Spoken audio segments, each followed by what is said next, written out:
नमस्कार दोस्तों। जब से मैंने मानी जी का अंतिला देखा है, मुकेश जी का, तब से मुझे लग रहा है कि उनके पिताजी, मुकेश अंबानी जी के पिताजी धीरूभाई मानी ने क्या पढ़ा, क्या सीखा उसी कॉलेज में मैं नहीं जा पाऊँगा तो कम से कम अपने बच्चों को भेज दूँगा। क्या सीखा उन्होंने? तो आज की जो क्लास है वो है how Dhirubhai Ambani escaped the middle class trap before he became rich.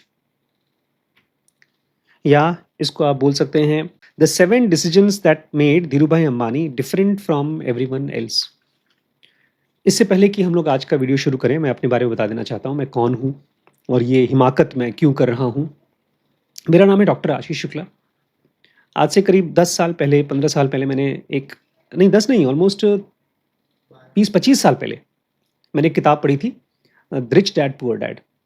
उससे मुझे ये लगने लगा कि मैं रिटायर हो सकता हूँ, रिटायर रिच रिटायर यंग। उनकी किताब मैंने उनकी सारी किताबें खरीद ली थी पैसे चुरा चुरा के घर से, और ये सपना मैंने देखना शुरू कर दिया कि बहुत जल्दी रिटायर हो जाऊंगा। उसके बाद मैंने ढेर सारे बिजनेसेस करने की कोशिश की, सब फेल हुए।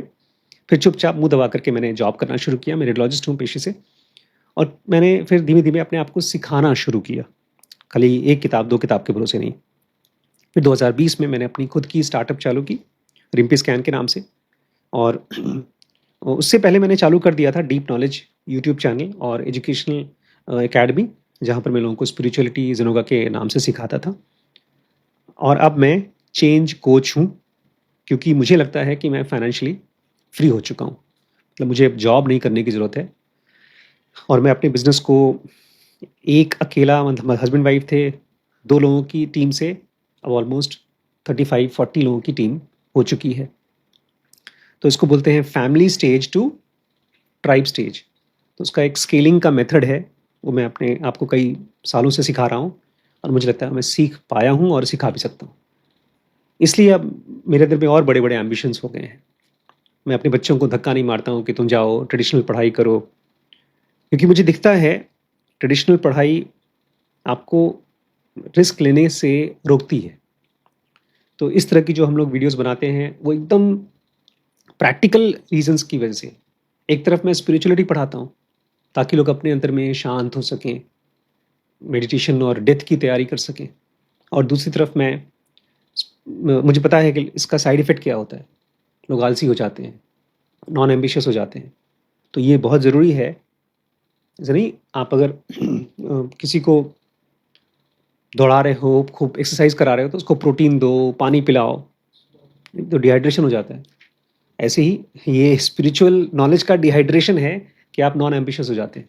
इसलिए आपको ये एक्स्ट्रा दवाई पीनी चाहिए, पानी पीना चाहिए। How to become successful, rich and work hard. तो 7 अलग अलग डिसीजंस हैं। इनको आप चाहें तो नोट करिएगा, इनके ऊपर सोचिएगा, आप सर्च करिएगा, आप पढ़िएगा। मैंने सोचा था 10 साल में मैं रिटायर हो जाऊंगा, और उससे पहले ही हो गया। नहीं, ज़्यादा टाइम लगा यार, 16 साल लग गए। ज़्यादातर लोग कहते हैं, मतलब ये सोचते हैं कि Dhirubhai Ambani middle class trap में से इसलिए निकल पाए क्योंकि उन्होंने बहुत बड़ी कंपनी बनाई। ये बात पूरी तरह सच नहीं है। इससे पहले कि वो एक कंपनी बनाते, रिलायंस बनाते, उससे पहले वो मिडिल क्लास का एक माइंडसेट है, उससे फ्री हो गए थे। His wealth was simply the consequence. Krishna कहते हैं ना, कर्म करोगे तो क्या होगा? देखो, फल तो बनेगा ही। वो इसलिए बोलते हैं फल के बारे में मत सोचो, क्योंकि फल बनेगा ही।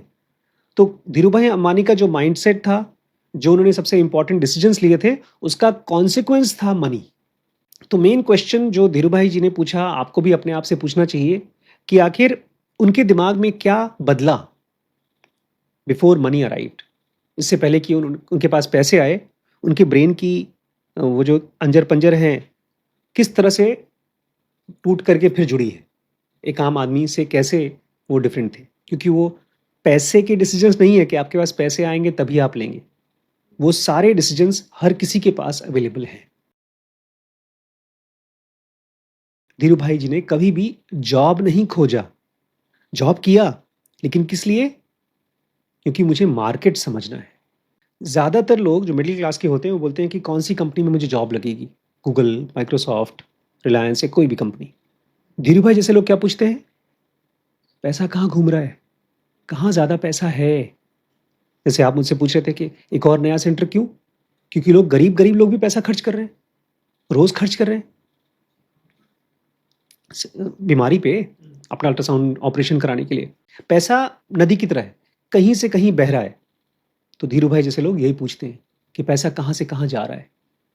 16 साल की उम्र में या शायद 17 साल की उम्र में वो अपना गांव छोड़ करके चले गए एडन। शायद किस्मत से गए होंगे, सोच समझ के गए होंगे। मुझे लगता है ज़्यादातर ऐसी चीज़ें किस्मत से होती हैं। लेकिन एक चीज़ तुमको समझ में आई, जैसे मुझे लखीमपुर आने के बाद समझ में आई। वो जो था जगह एडन, दुनिया का उस समय one of the busiest port था। लाखों करोड़ों का माल आता था, जाता था। वो अपने आप को जानबूझ के एकदम सेंटर में रखा, जहां पर सबसे ज्यादा इंफॉर्मेशन आ रही है, जा रही है। किस चीज के बारे में? शिप्स के बारे में, ऑयल के बारे में, कॉटन। आज भी जो आप ढेर सारे कपड़े हम लोग पहनते हैं, ये सब कॉटन और इस तरह की चीजें जो बनती हैं, वो आज भी बहुत ज्यादा पैसा ले जाती है, पैसा खर्च करती है, कमाती है। Currencies, import export. हमारे एक बहुत रिच फ्रेंड हैं, बहुत रिच हैं, लेकिन अभी भी उनका सपना है कि मैं इंपोर्ट एक्सपोर्ट के बिजनेस में घुसना चाहता हूँ। इंश्योरेंस, बैंक्स कहते हैं जो लोग इंश्योरेंस का बिजनेस चालू कर देते हैं, वो तो एक तरह से नोट छपता रहता है उनका। पब्लिक, अब तो गवर्नमेंट ने कंपलसरी कर दिया है, गाड़ी का इंश्योरेंस कराना है। सबको फायदा उसका मिलता नहीं है, लेकिन कराना है। हेल्थ इंश्योरेंस कराना ही चाहिए। तो उसके पैसे किसके पास जाते हैं, वो कैसे कमाता है, ये सब चीज़ें अंबानी सीख रहे थे। और मोस्ट इंपॉर्टेंट, बैंक्स, क्योंकि वहां पर हम सब अपना पैसा रखते हैं। इनफैक्ट वॉलमार्ट के जो फाउंडर हैं, उन्होंने तो एक बैंक ही खरीद लिया पैसा समझने के लिए कि बैंक में से पैसे कैसे आते जाते रहते हैं। तो पहला ज्ञान है, सक्सेस कहाँ से आता है? ज्योग्राफी से। उस समय तो एडन जाना पड़ता था, लेकिन अब देखिए कि इकोनॉमिक ज्योग्राफी कहाँ है। पैसा, अब देखिए फिल्म इंडस्ट्री का पैसा यूट्यूब पे जा रहा है, बहुत से लोग कंटेंट बनाते हैं। आज पिताजी बोले थे वैभव को कि यार उसको नौकरी मिल जाएगी 50-60 हज़ार की। अरे वो ऑलरेडी उससे ज़्यादा कमा रहा है। आज की डेट में इकोनॉमिक ज्योग्राफी ईडन में नहीं है, कोई शहर में नहीं है, इंटरनेट पे है। लेकिन इंटरनेट को बहुत सोच समझ के यूज़ करना होगा, क्योंकि वो सक कर लेता है आपका अवेयरनेस। डिजिटल बिजनेसेस, ऑनलाइन जो बिजनेसेस हो रहे हैं, ऑनलाइन एजुकेशन। अगर आप रोज़ 8-9 घंटे ऐसी जगह खर्च कर रहे हैं जहाँ पर कोई चीज़ ही नहीं हो रही है, मक्खी मार रहे हैं, तो आप 10 साल बाद भी वही करेंगे, कुछ नहीं करेंगे, क्योंकि वहाँ कुछ है ही नहीं। ना पैसे आ रहे हैं, ना जा रहे हैं, ना नॉलेज आ रहा है, ना जा रहा है। तो ये सबसे पहला पार्ट है, don't look for a job, look for a market to learn. जो आपका नौकरी है वो करें, लेकिन किस लिए? कुछ मार्केट को समझने के लिए। उनकी सैलरी बहुत ज़्यादा नहीं थी, अटेंडेंट थे पेट्रोल पंप पे शुरुआत में, और उनकी नॉलेज, वो क्वालिफिकेशन भी बहुत ज़्यादा नहीं थी। लेकिन हर रोज़ वो ट्रेडर्स को देखते थे, लोग माल बेच खरीद रहे हैं, कंपनीज़ को, शिपिंग कंपनीज़ को देखते थे, नेगोशिएशंस होते हुए देखते थे, उनके बॉसेस बात करते थे फ़ोन पे, या कोई बड़े बड़े लोग आकर उनके सामने बैठकर बात कर रहे हैं, या न्यूज़ मिल रही है, अरे पता है उसने इतना पैसा खर्च करके ये ले लिया, ये बिक गया, कि यहाँ का माल वहाँ जाता है, फिर वहाँ से वहाँ जाता है, फिर अल्टीमेटली मेन कस्टमर के पास जाता है। तो कहाँ बनता है, कहाँ पहुँचता है, सप्लाई चेन सीखा उन्होंने, सुना उसके बारे में पहले। ये देखा कि अरे डॉलर आज इतना था। कल मैं एक वीडियो देख रहा था, बड़ा मजाकिया था। तो वो लड़की खान सर के साथ में मजाक कर रही है, कोई पैरोडी वीडियो था। तो बोलती है अरे रुपया रुपया नहीं गिर रहा है, डॉलर उठ रहा है।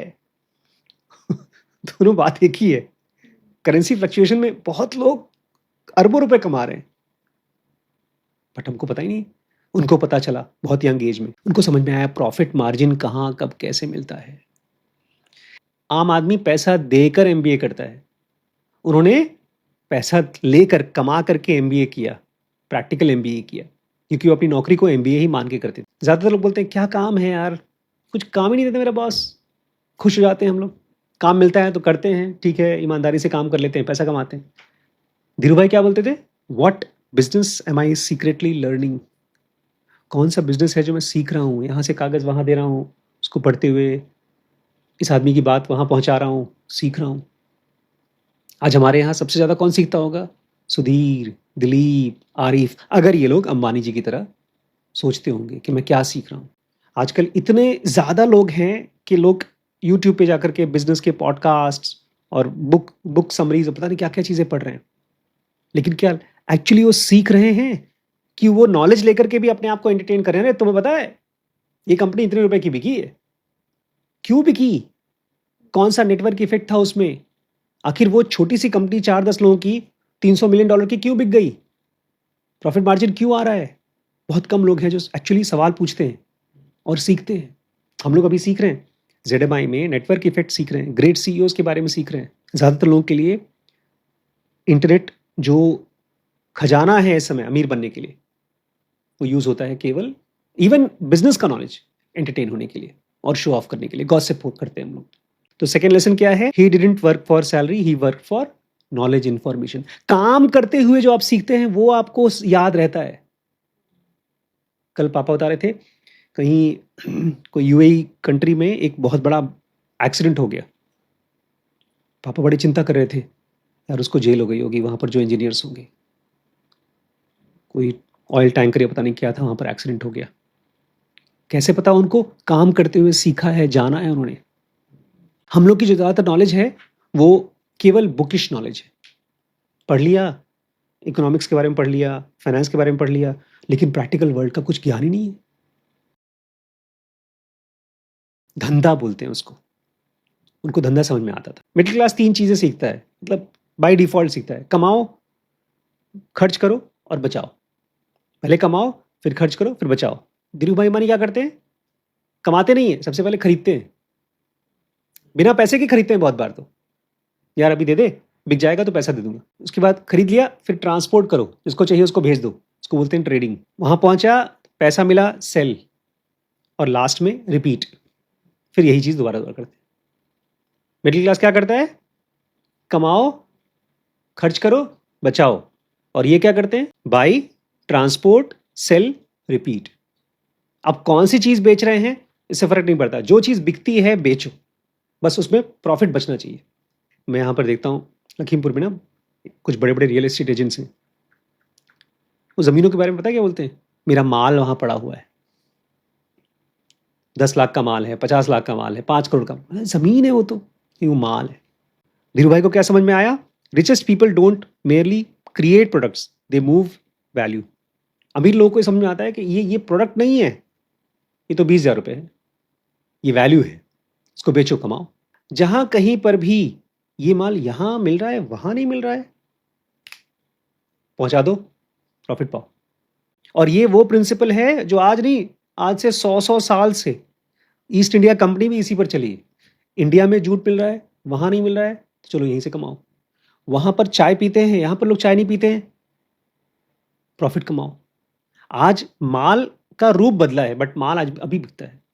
जैसे उबर, पहले भी टैक्सी में लोग जाते थे, आज भी जाते हैं। तो लोग क्या हैं? उबर के लिए माल है। एक आदमी गया, 500 रुपये यार, कितने कस्टमर्स आ रहे हैं? 200 रुपये यार, 300 रुपये यार। आपका ब्लिंकिट दूध बेचता है? नहीं, दूध नहीं बेचता, वो इन्वेंट्री बेचता है, ट्रेडिंग कर रहा है वो।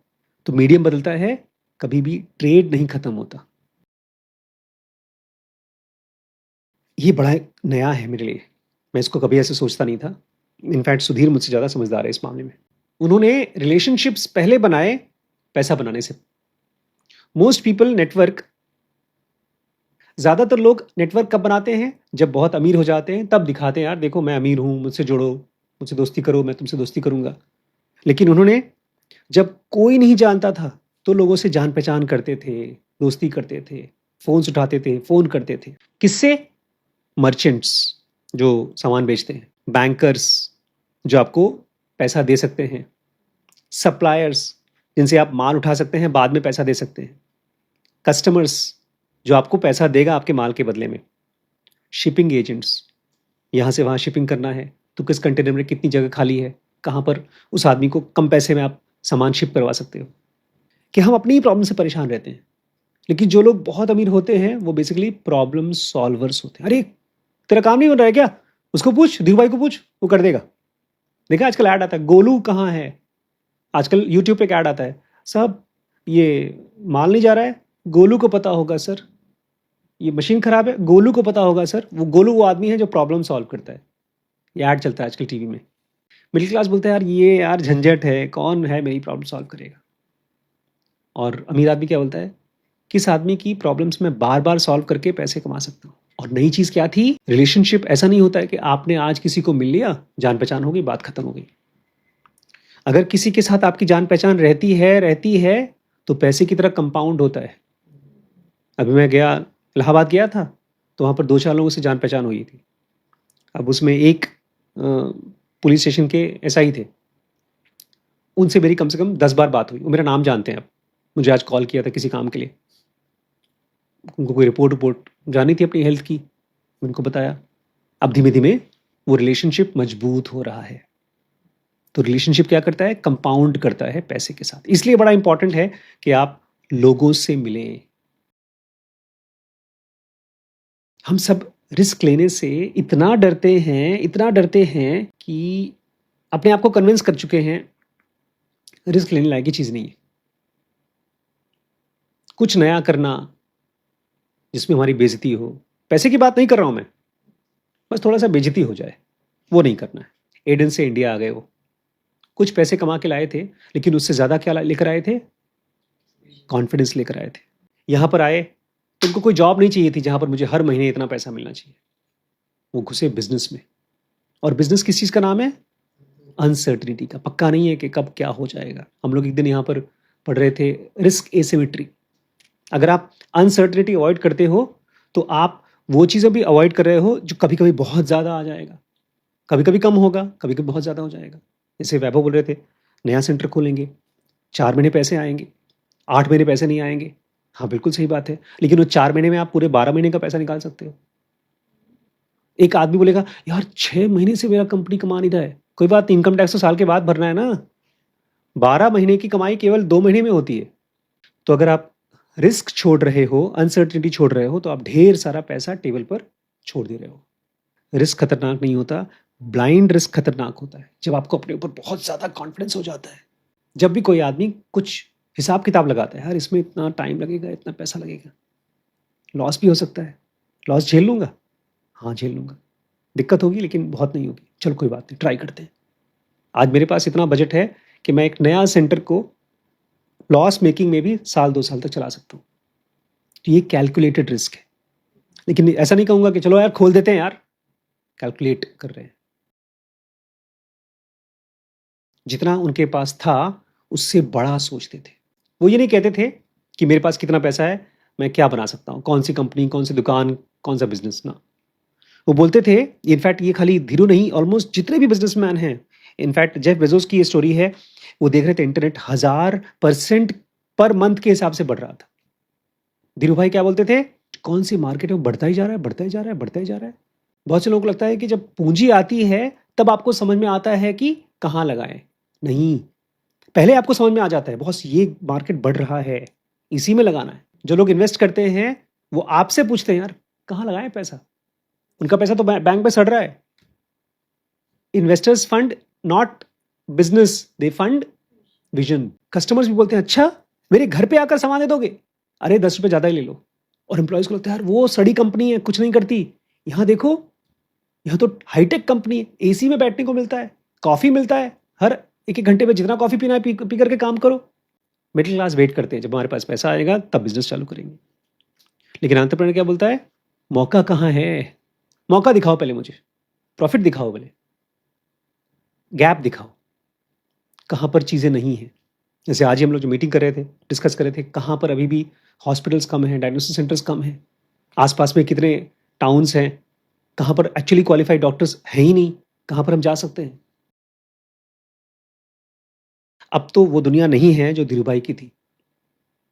उन्होंने कहाँ कहाँ पैसा लगाया था, ट्रांसपोर्ट में, रिलायंस में, पेट्रोकेमिकल, ऑयल, कपड़े। रेमंड उन्हीं का है ना, नहीं उनका नहीं है, विमल, शायद विमल उनका है। और कौन कौन सी हैं, अब तो रिटेल में भी हैं। अब तो भाई धीरू भाई के बच्चे हैं, दोनों अलग अलग हो चुके हैं, मुकेश और अनिल। जियो एंटरटेनमेंट नेटवर्क, क्या नाम है उसका, नेटवर्क 15 या 25 कुछ ना, नेटवर्क 18, रिलायंस की कंपनी है ना। अरे 100 से ज़्यादा कंपनीज होंगी उनकी। देखिए मैंने कहा धीरू भाई अमीर बनने से पहले मेंटली अमीर बन चुके थे, इसका क्या मतलब है? आज अगर आप और आपके पेरेंट्स ये सोच के चलते हैं बॉस बीटेक बहुत अच्छा है या एमबीबीएस करना चाहिए, आईएएस करना चाहिए, उसके चांसेस कितने हैं एग्जाम पास करने के और एडमिशन पाने के, और उसके बाद आपको सैलरी कितनी मिलेगी? जब आप ये सोचना शुरू करते हो कि मैं ये जो पढ़ाई कर रहा हूँ, कोई भी बीटेक हो, एमबीबीएस हो या कोई भी पढ़ाई कर रहा हूँ, उसमें मैं क्या चीज़ सीख रहा हूँ? आप एक डॉक्टर बनते हैं तो क्या सीखते हैं? बॉडी के बारे में, बीमारी के बारे में, दवाई के बारे में। आप अगर एक लॉयर बनते हैं तो लॉज के बारे में, प्रॉब्लम्स के बारे में, झगड़ों के बारे में। और अगर आप एक बिजनेस करते हैं तो किस चीज़ के बारे में सीखते हैं? पैसे के बारे में, अपॉर्चुनिटीज़ के बारे में। तो जब आप ये सोचना शुरू करते हैं कि यार मुझे अमीर बनना है तो मुझे क्या सीखना होगा, बजाय कि कैसे सीखना होगा। मिडिल क्लास हमेशा सोचता है कि ये कर लूंगा तो मेरा ये पक्का हो जाएगा सिक्योरिटी के फॉर्म में। और बिजनेसमैन कैसे सोचता है? ऑप्टिमाइजेस फॉर लर्निंग स्पीड, कि मैं ये चीज क्या है और कितनी जल्दी सीख सकता हूं। सीखने का मतलब ये नहीं है कि आपने किताब पढ़ करके रख लिया। सीखने का मतलब है कि आपको मालूम है कि बॉस ये सामान इतने का आएगा, यहां मिलता है, इस आदमी का मेरे पास नंबर भी है, अभी कॉल करता हूं और अभी बताता हूं, यहां से खरीद कर यहां बेच सकता हूं, वहां पर बहुत इसके ग्राहक हैं। इसको बोलते हैं ट्रेडिंग। लर्निंग स्पीड मतलब एक्चुअली माल कहाँ है, किसके पास है, कहाँ बिक सकता है, वो मार्केट में जाके ही आपको आएगा। आज हमारे एक बहुत अच्छे फ्रेंड हैं, उन्होंने एक बिजनेस बनाया है, फेल हो रहा है, तो बोल रहे थे कि मुझे उसको पिवट करना है, चेंज करना है। अच्छी चीज़ है, कम से कम बिजनेस चालू किया है, तभी तो पता चल रहा है, नहीं तो खाली सपना देखते रहते। धीरू भाई अंबानी मिडिल क्लास ट्रैप में से बाहर निकले, लेकिन क्यों निकले? क्या वो बाकियों से ज़्यादा मेहनत करते थे? मेहनत तो मजदूर भी करता है हमारे यहाँ। आज मैं बहुत से लोगों को बोलता हूँ कि यार तुम क्या कर रहे हो और क्या सीख रहे हो, ये प्लीज़ पूछो। मेरे पास अपॉर्चुनिटी जॉब करते हुए नहीं थी कि मैं बिजनेस कर सकूं, मुझे डर भी लग रहा था, तो मैंने यूट्यूब के वीडियोस बनाना शुरू किए। मेरे लिए वही एक अपॉर्चुनिटी थी। तो मिडिल क्लास टाइप में से बाहर निकलने के लिए आपको देखना पड़ेगा कहाँ पर अपॉर्चुनिटी है, वो बिजनेस करने की नहीं, उसको सीखने के लिए। क्योंकि आज अगर मुझे बिजनेस सीखना ही है, मैं गया था एमबीए करने गया था, मुझे लगा साल भर बाद बिजनेस सीखूंगा, मुझे अभी करना है बिजनेस, तो मैंने शुरू कर दिया। उन्होंने अपनी हर एक जॉब को एक कॉलेज की तरह देखा। उनको सैलरी समझ में नहीं आती थी कि इसको कितना मिलता है, मुझको कितना मिलेगा, उनको मार्केट समझ में आता था। तो अब मैं आपको समराइज कर देता हूँ क्या क्या चीज़ें 7 पॉइंट्स हैं जो धीरू भाई ने बाकियों से अलग किया। सबसे पहला, मूव वेयर अपॉर्चुनिटी लिव्स। जहां पर मौका है वहां पर अपना दिमाग घुसेड़िए। इसलिए मुझे बड़ा दया आती है उन लोगों के लिए जो बिना सोचे समझे तैयारी करते रहते हैं कंपटीशन की, पढ़ाई की, कि कभी कभी मेरी पढ़ाई पूरी होगी, फिर हम कमाना शुरू करेंगे। अगर आपको अमीर बनना है तो जल्दी कमाना शुरू करो, सीखो, turn your job into MBA. अगर आपको पढ़ना ही है तो नौकरी कर लो, सीखो, लर्न ट्रेड, ट्रेडिंग समझो, माल क्या होता है, कहाँ बिकता है, कैसे सस्ता मिलता है, क्यों सस्ता मिलता है। Take 1 calculated risk every month. हर महीने एक कैलकुलेटेड रिस्क लो, एक वीडियो बनाओ, कोई चीज़ बेचो। हमारे पास dkbrains.com में लोगों के पास अपॉर्चुनिटी है कि हमारे कोर्सेज को सेल कर सकते हैं और कमा सकते हैं। लर्न न्यू स्किल, कोई ऐसी स्किल सीखो जो आज के बाद भी बहुत वैल्यूबल है। पब्लिक स्पीकिंग बहुत वैल्यूबल है, एमआई फ्यूचर का स्किल है ये। अगर आपके पास कोई आइडिया है तो उसको टेस्ट करो, रिस्क लो, कम से कम बेइज्जती रिस्क लो, करो जिसमें बेइज्जती हो। 6th, spend less time consuming and more time observing. ये धीरू भाई का नहीं था लेकिन आज ज़्यादा इंपॉर्टेंट है, क्योंकि आज कंजम्पशन, डाटा कंजम्पशन बहुत ज़्यादा है।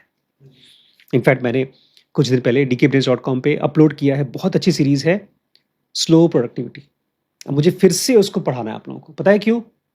क्योंकि उसमें बोला है जो लोग भी ग्रेट जीनियसेस हैं वो लोग अपने आप को डिस्कनेक्ट कर देते हैं सोचने के लिए, सीखने के लिए। मैं तो अब मैंने ये करना शुरू कर दिया आज से। अपने पूरे सारे जितने फ़ोन हैं, मेरे पास 3 फ़ोन हैं, तीनों को अपने से कम 10 कदम दूर रखूंगा, ताकि जब कॉल आए तभी जाऊं, नहीं तो ऐसे ही बार बार उठाने का मन करता है। 7th, invest in learning before investing in assets. इससे पहले कि आप कोई एसेट खरीदें, ज़मीन, ज्वेलरी या कोई म्यूचुअल फंड, आप लर्निंग पे इन्वेस्ट करिए। अगर आप ये 7 चीज़ अपने साथ कर पाते हैं अगले 5 साल तक के लिए, तो आप अंबानी तो नहीं बन पाएँगे, लेकिन आप मिडिल क्लास की तरह सोचना बंद कर देंगे। आपके दिमाग में बार-बार चलेगा, कहाँ ट्रेडिंग हो रही है? कहाँ पर सामान बिक रहा है? और यही चेंज है, जहाँ पर एक्स्ट्राऑर्डिनरी चीज़ें स्टार्ट होती हैं। आज मैं एक दिन पढ़ रहा था कि अगर आपने कोई ऐसी वैल्यूएबल चीज़ बनाई है, जिसके साल में केवल 10 कस्टमर हैं और कोई और नहीं बेच रहा है, तो उसके ऊपर काम करते रहिए, 10 के 100, 100 के 1000 हो जाएँगे। वो सब रिस्क है मेरे लिए, बट कोई बात नहीं, मैं ले रहा हूँ। मैं अंबानी नहीं हूँ, बट मैं फाइनेंशियली फ्री हूँ। और दोस्तों, आप भी हो सकते हैं फ्री। डर लगता है, चेंज होना चाहते हैं, अपने करियर को आगे ले जाना चाहते हैं, तो मेरे साथ ZMI में कनेक्ट करिए। इससे पहले कि अपना बिज़नेस चालू करें, ZMI स्टार्ट करिए।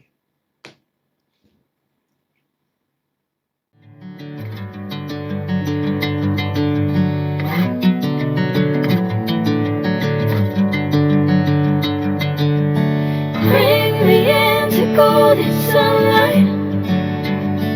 If I'm going with you, I know we'll get to the other side.